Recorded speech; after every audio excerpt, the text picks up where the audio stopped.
Hi guys, I'm Shmee, hello and welcome back to the channel where today we are talking Ferrari 812s and in particular my friend's stunning 812 GTS. This car has Novitec parts and crucially a Novitec exhaust, and today I'm going to take it out for a drive. Now we've been storing it alongside his Gunther Works here at the Museum with my collection in recent months, but I'm yet to get behind the wheel, and I've often spoken about how the Ferrari 812 is one of my favourite cars that has ever existed. I've owned two Ferraris with V12s before, the Ferrari FF and the GTC 4 Lusso V12, but the 812 has so much about it that just makes it incredibly special, the GTS even more so. So why, given this, have I not yet bought one? That's what I want to discuss today, whether it might happen in future, what the deal is, why I didn't order one, a bit more about the SF90 and some updates on that as well. So today is basically all about the Ferrari 812. The first thing I've got to say is that this car looks awesome. It's in Grigio GTS, a metallic grey paint, along with the livery that you can see. So the black with the yellow pinstripe across the front, like the heritage Ferrari liveries. Of course, the Scuderia shields, one on the side, and the gloss black and yellow details over the roof section as well. But in addition to that, also with the Novitec carbon fibre parts, for example, around the front, the lower lip. We've also got these extra aero pieces over the top. We've got the larger Novitec wheels, the skirts, and if we come round towards the rear, we've got the lip spoiler as well, and lots of lovely carbon down at the bottom. And as I mentioned, we've got the Novitec exhaust system, which sounds absolutely ludicrous, especially on the cold start, as you might have heard over on the Museum videos, and you will hear again in just a moment. It's sitting here alongside his lovely Gunther Works. We've had the two cars effectively just being stored here for the time being, sitting in the spots that will be taken up by my Senna and Ford GT when they come back from their third year services. But I've often spoken, as I said, about Ferrari 812s. I think they are fantastic machines. So why, you're probably wondering, do I not own one? And this is a little bit complicated, I'm not going to lie. Of course, Ferrari have a huge history of making incredible V12 machines. The V12 engine pretty much synonymous with the brand, and I've always enjoyed driving the likes of F12s, my FF, my Lusso, and the various 812s, having first seen the car, I guess when it launched about 4 or 5 years ago, then of course having driven the Superfast out at Fiorano, fantastic day, having driven the GTS about 2 years, a year and a half ago or so I think, when it was originally introduced, and a couple of other 812s along the way, and now of course the Competizione has arrived as well, the hardcore version following in the footsteps of the 599 GTO and the F12 TDF. So you have the Competizione Coupe and the Competizione A, the Aperta, the open top version, of which there are 999 and 599 units respectively. But there are effectively unlimited production runs of the Superfast and the GTS.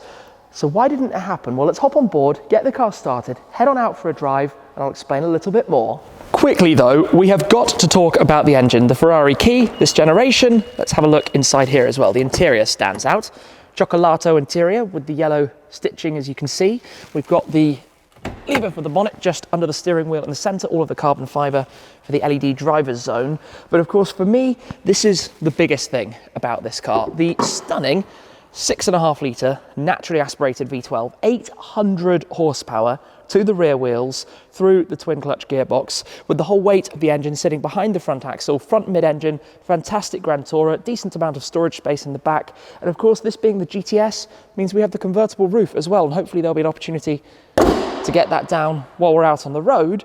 But first things first, we need the cold start, which is something totally absurd with this car. We do have a valve control, so it can get a little bit quieter should we wish. But initially, let's press the magic red button and take a listen to this, because it's one of the loudest cars I've ever heard. I can't get my head over this. I'm sitting inside the car right now. That noise is intoxicating. It's one of the best sounds ever. Hence why, roof down or rear window down, it's going to be fairly phenomenal.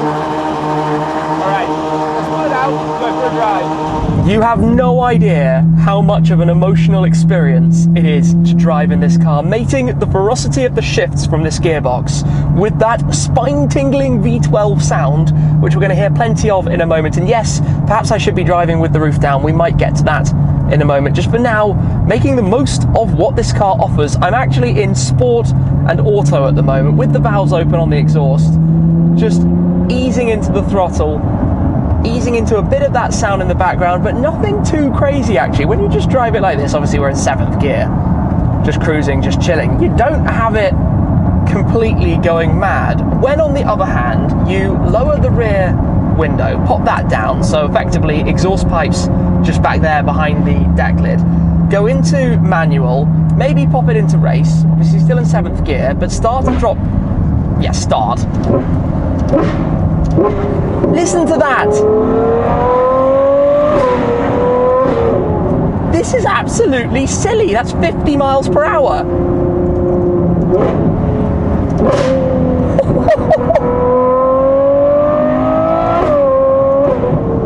I think this is the sound of heaven.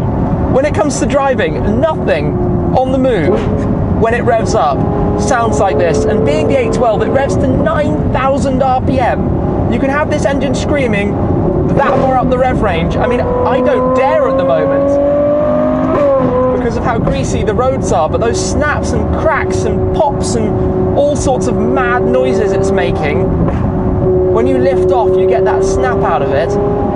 And this is the best thing about the GTS, being able to have that rear window down without necessarily too much wind in your hair. If you don't want, obviously you can have the roof down in full. But the mid-range noise that it makes, without necessarily having to drive at Mach 10, is where this is so utterly crazy. And you've got bumpy road mode if you want to soften it in various different of the settings. I'm just in heaven at the moment. That noise through the trees here, obviously I'm being very conscious of 800 plus horsepower on slightly greasy roads. The shift, it just makes you want to short shift because it's getting so loud. A proper crescendo, the orchestra reaching absolute peak behind you and feeling so good. Yes, it's a big car, but it's a big car that kind of shrinks. I've always said this about the FF and about the GTC Lusso, is that when you start to drive them, they don't actually feel as big as they are. And obviously I'm driving a left-hand drive car here in the UK as well, so the extra challenge, not that I'm unfamiliar with it, with my Ford GT and SLS Black Series that live here, both being left-hand drive. Just, I mean, so, as we get to a town and we pop it back into auto and we close everything up and get a little bit quieter just for a moment, be a bit more civilized with it. This does beg the question, doesn't it? Why have I never bought one? Well, at the time I bought my GTC Lusso, I did of course consider buying an 812 Superfast, but they were quite significantly more expensive and I wanted the practicality of the Lusso. At that time, I didn't quite have the garage that I have now, and I did use the Lusso regularly for runs with multiple people in it, with luggage, for long journeys, and it fulfilled that need very, very well. I ran it for about 2 years in total. I had that car, the previous owner, having actually been a friend of mine who was talking to me at the time he was speccing it. So that was a very personal car to me, and it was a no-brainer to run that basically as a Shmeemobile. Now, when I sold the Lusso, I picked up at the time the Taycan to try something new. Taycan Turbo S, obviously, to try the world of electric, a very, very, very different world, but with the idea in the back of my mind that if an 812 came into reach, I would love to add one. Now, the interesting thing about this is that 812 Superfasts, as with many Ferrari V12s, happen to, let's say, depreciate fairly heavily if you're the first owner, typically. Now, we're actually heading back into country lanes, and this is too good to not enjoy it as much as possible. I'll keep the window up at the moment, though. So, what normally happened, or what happened certainly back in, let's say, 2019, was that if you bought a new 812 Superfast, a year later it would be worth £100,000 less when you went to trade it back in. And I know I like to buy far more cars than any human being needs, but I do always have in the back of my mind the financial element. You know, what's it going to cost me? What's it likely to lose? And I try to be slightly sensible with my choices. And that, you know, was a daunting prospect when the 812 GTS came out, of expecting it probably to do quite similarly. Well, as it happens, they haven't. 1-year-old 812 GTSs still cost new price. So when the opportunity did present itself to order a new 812 GTS, let's say, was it 2 years ago or so, and I certainly considered it. I didn't go for it because I didn't think I could stomach that, and that was a very foolish idea, but unfortunately these things happen, and, you know, big grand scale of things, pretty irrelevant, but that's basically why I never ordered a new one, is because it terrified me what could happen, given that it's a car that I don't know if I'll keep it forever. If it's an 812 GTS, it's not like a limited, or, you know, I don't know. Plus the other side effect is to do with the SF90, which I'll explain more of in a second. So why haven't I picked up an 812 GTS yet, you might be wondering? Well, the short story is that they cost a lot of money, 350 to 400,000 pounds for a car that, if I own, I want to do a lot of miles on it. I don't want to feel like I have to be mileage limited, because when the time comes 2 years later to sell it, I'm going to have taken a bath on the price because I've done 20,000 miles, which not many of these cars do. And it's a very, very complicated thing, which definitely confuses me in my own mind as to what the right choice or move should be, and perhaps that's why I should go now on to explaining more about the SF90 thing. With the SF90, I probably, like many others, always dreamt that my first new Ferrari would be a V8 mid-engined supercar. And don't get me wrong, V12s are, I suppose, more traditionally Ferrari, but I grew up with 360s, 430s, and 458s at the start of my YouTube channel, and obviously they've all had V8 engines. So for me, the SF90 is this pioneer of technology, bringing, you know, LaFerrari hybrid hypercar level tech. Oh, it's so cool. Oh, empty road in front of us. Into a car that I can afford to buy, and I'm probably going to try and daily sounds as much as I can. I know that sounds strange, but we've got some electric range. We can get from home to the garage and back, and I've ordered it in a very road suitable specification, so it should do the job really quite well. So the SF90 is the car that I set my sights on as wanting to be my first new Ferrari, and I could have probably still managed to get an 812 GTS that would be delivered after the SF90. Oh, pheasant running across the road. Doesn't want to get squished by a Ferrari 812. But this is why, for me, I wanted to do the SF90. Now, I think I'm going to be keeping that car forever. I've gone very personal with the specification, with Blue Electrico and the Sabia interior, but with lots of custom elements to that, lots of bespoke parts done in different shades of leather inside, the dual tone with the Sabia sand and blue as well to mix it together. This is just mad. You do have to concentrate though. So the SF90 is coming, and it's actually entering production now. So I believe delivery should be in March, which is only about 2 months away, which is really quite cool. Just in time to have some fun in the better weather. I don't know what to say, this is so amazing. But it meant that I didn't go for the 812, and I've kind of missed the boat, and I'm kicking myself for it, and probably waiting. So I guess that answers why I didn't, but there is still the question of when. And obviously 812 Superfasts are sitting in the UK. Bottom of the market is about 225,000. You're probably 250,000 for the right car, but I haven't seen a Superfast that makes me go, I want that one. And then there's the whole, do I want to wait for a GTS to drop? And why haven't the GTSs dropped? And what's the market doing in general? Are we going to have a massive swing where the normal depreciation curve basically gets caught up over the next year or two when production starts more thoroughly for chips and all deliveries go through more as they usually do? And Ferrari haven't been held back much, but many cars are currently overpriced due to supply issues, which might mean in 2 years they'll still be where they should have been by that time, which means if you buy a 1-year-old car, do you potentially have 150 to 200,000 pounds to lose in the next 2 years? Because that's big. That's really going to take some, consideration. And these cars are big boy business. I'm not going to lie. It's scary. It's very scary. I fully appreciate these numbers and what they mean, and don't want to just jump head first into something that's perhaps a little bit too far for me. Now, what I do want to try is popping the roof down. So with a bit of an opportunity to stop, you can do this while you're moving a little bit. I can do exactly that, just for a small part of the drive. The retractable hardtop happens fairly quickly. Rear deck folds back down, oh, still in manual. Gives us a little beep to let us know that all is back in place. That was like 8 miles an hour, downshifting from second to first.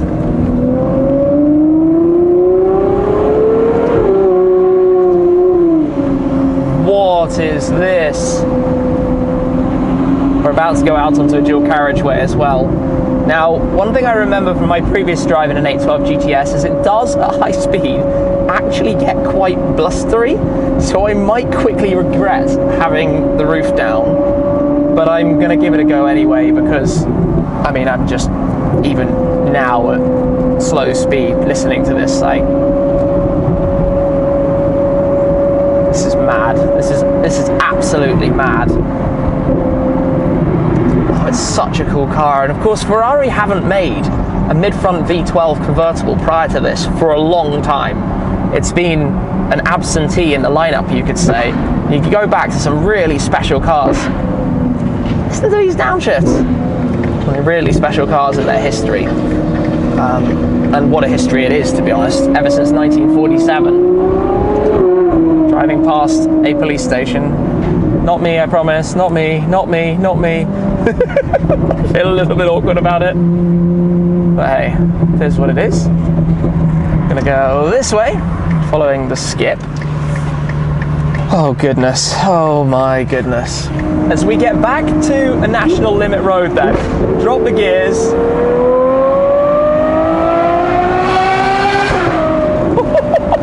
That's not even 70 miles per hour, but the sound bouncing off the truck.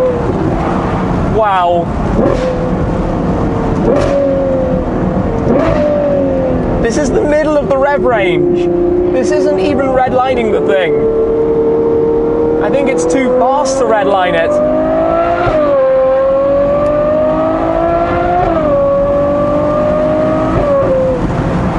Wow.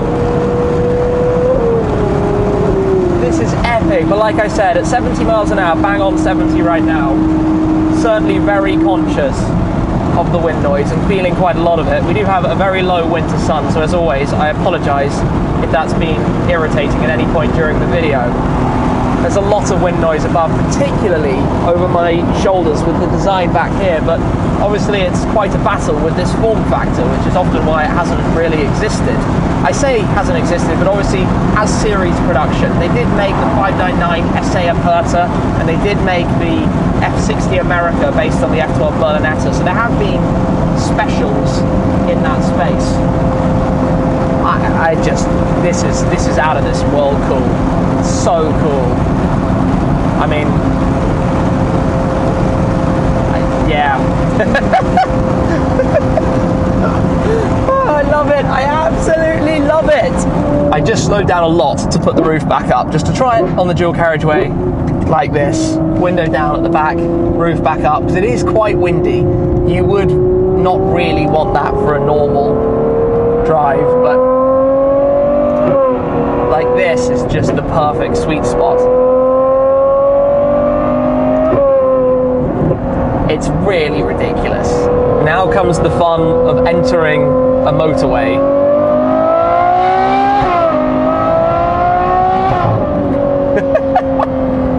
And the amount of engine braking you get as well, obviously, with this V12, very, very torquey.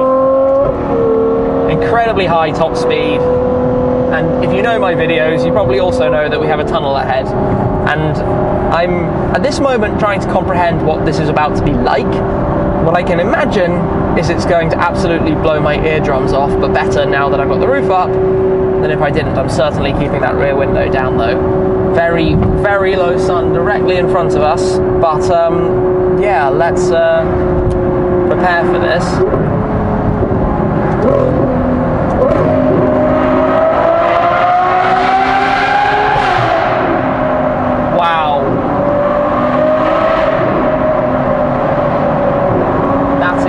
That's a joke.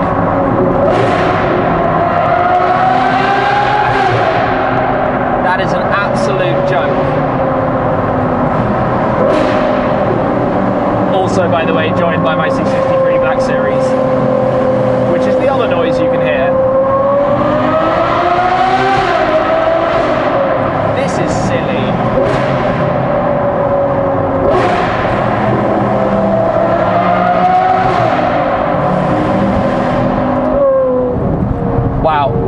Right then, we have established that this is pretty insane, and I'm quickly questioning all of my decisions up to this point. But let's pop it back into sport and auto and chill, really. And back like this, it feels almost silent in comparison. It's just a lovely car. You could drive so many miles. And that's the thing I mentioned as well, right? For me, with a car like this, if I own this, I'm going to drive it everywhere, kind of like I do with the GT Black Series. But I've gone into the GT Black Series saying, yeah, that's a forever car. So I'd need to go into one of these thinking, that's a forever car, because I'd need to look at it as its cost price, and that's invested in the collection, let's say. That's hanging around for the long haul, because I think it's that kind of car for me. And maybe there's a thing about keeping something for the future, keeping something to aspire to. That might sound strange, but having something to look forward to one day. And I think the Ferrari corner of the garage, let's say, is going to expand quite significantly. I really like what the brand are doing. I think they have an amazing lineup of cars across the portfolio, from the Roma to the 812 GTS to the new Daytona SP3. I think that I cannot wait to get behind the wheel of one of those. But obviously, if you're wondering, why don't I go and buy an 812 Competizione then, given that that's limited and special and will fit in the garage? I mean, effectively, you need to have 5 current Ferraris in your collection at the time to be able to secure an allocation. That's the level of demand for these kind of cars from Ferrari. They do it like no other brand. They have so many people who are keen to grow collections and to purchase these truly limited cars. So for somebody like me who's owned, I own 2 Ferrari V12s and I've got an SF90 in order, but that doesn't put me in the ranks of Daytona SP3 customers. So there's a lot more that needs to be done. However, maybe by the time the next Icona model comes in 2 or 3 years, maybe I can have done my best possible to get there. We shall see. For now, we're going to head back into town and have a few more thoughts. Well, what a truly epic drive in that car. A huge thanks to my friend, the owner of this 812 GTS, because that has been literally mind-blowing. The sound that it makes, the perfection of this car. Of course, I would love it if it was slightly less windy when you have the roof down, but that's why you've effectively got the beauty of 3 cars in one with this thing, because you can have it either as a hardtop coupe where it feels just akin to the 812 Superfast, you can have it as the full convertible with everything open, or you can have it with the roof up and the window down in this form factor with that sound, and it's just out of this world. It looks so immensely cool. That seating position right back towards the rear axle, a very long bonnet out in front of you, but it feels, as I said, so much smaller than it looks when you're out on the road. It just shrinks around you, even though it's left-hand drive here, not an issue at all. Add on the Novitec parts and the design on this car, and it's even cooler. And in fact, I did actually see this car when I visited Novitec not all that long ago. I just didn't realize that it was the car that it was and would one day end up being here at the museum for a couple of months. And even though it's a convertible, where typically you'd lose quite a lot of space, obviously in the Superfast you have the sloping hatch at the rear with a lot of luggage space. It's not all that bad back here either. In fact, just to press the button on the key, pop this open to show you, you could get some good luggage. Obviously we've got the Ferrari cover back here and some other things, but you can get some good luggage into the back of that if you need to, and a bit more space inside the cabin as well. So still perfectly good for adventures, road trips and the like, and the kind of thing that I love to do. So this does kind of take me back full circle, really, doesn't it? When, why, very much on the short list of cars that one day I would love to own. I think that list is Ultimate Dreamland, Ferrari F50, Next Step Dreamland, Porsche Carrera GT, Next Step of the Rung, Lexus LFA. Those are 3 I talk about often, but a Ferrari 812 of some description, hopefully in the not too distant future. It just needs the right car at the right price, at the right time, and you can bet it's going to be added to the collection. For now though, that was epic. It is going to be departing very shortly to head onwards to its next stop. We have very much enjoyed having it here in the garage over winter, just to admire it and now to enjoy seeing what it's like as well. So thank you very much for watching. As always, guys, your support, as ever, is truly appreciated. But that's it for this time. My drive out in the Novitec 812 GTS, and I absolutely love it. I'll see you again very soon. Cheers.